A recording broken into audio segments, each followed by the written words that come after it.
సైనికుల లెక్క కొట్లాడే కార్మిక సంఘమే సింగరేణి గవర్నమెంట్ కార్మిక సంఘం BMS అని చెప్పేసి ఈ సందర్భంగా తెలియపడతాను. ఇంకా 18 డిమాండ్లతో మనం పోతా ఉన్నాం. సింగరేణి కాంట్రాక్ట్ కార్మికులకు పక్కనున్న ఇలా WCL అయితే మహారాష్ట్రలో అక్కడ పవర్ కమిటీలు వేతనాలు ఇస్తారు, జార్ఖండ్ లో ఇస్తాడు, ఛత్తీస్గఢ్ లో ఇస్తాడు, ఇక్కడ CCCL ఇస్తాడు, BCCL ఇస్తారు, SCCL ఇస్తారు, సింగరేణిలో కూడా ఇస్తారు. ఒక్క సింగరేణిల కాంట్రాక్ట్ కార్మికులు ఏం పాపం చేసుకున్నారు?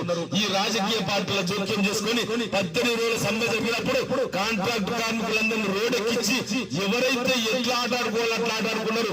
దానికి కూడా చరమ గీతం పాడి వాళ్ళకు సురక్షితమైన పరిపాలన తేవడానికి, వాళ్ళ ఉద్యోగ భద్రత కలగడానికి కోల్ మినిస్టర్ ప్రహ్లాద్ జోషిని హైదరాబాద్ అపాయింట్మెంట్ తీసుకొని సెంట్రల్ లేబర్ కమిషనర్ దగ్గర ఒప్పించి, చైర్మన్ ఒప్పించి వాళ్ళకు ఉద్యోగ భద్రత కల్పించడం. కానీ ఫైనాన్షియల్ గా వాళ్ళకు ఏమి లాభం లేదు.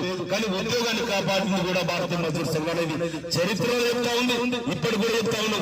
కావున కాంట్రాక్ట్ కార్మికులందరూ సంఘటన కావాలి.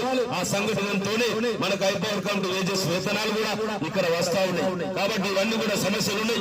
ఇక మనకు ఉన్నది దీపావళి బోనస్ ఉన్నది. ఇక మనకు లాభాల వాట ప్రకటించారు, దాన్ని సవరణ చేసి ప్రకటించమంటాను. దానికి సంబంధించింది కూడా మనకు ఇవాళ దసరా అడ్వాన్స్ ఇస్తా ఉన్నారు. కానీ దీపావళికి సంబంధించిన బోనస్ ఏదైతే ఉన్నదో ఆ బోనస్ విషయంలో గత సంవత్సరం 2023 సంవత్సరానికి మనం తీసుకున్నది 85,500 రూపాయలు ఇచ్చింది. ఈ సంవత్సరం మనం 1,00,000 రూపాయలు డిమాండ్ చేస్తా ఉన్నాం దీపావళి బోనస్ సంబంధించింది. రేపు 29వ తారీఖు నాడు ఢిల్లీలో మనకు సంబంధించిన స్టాండర్డ్ కమిటీ సమావేశం పెట్టారు.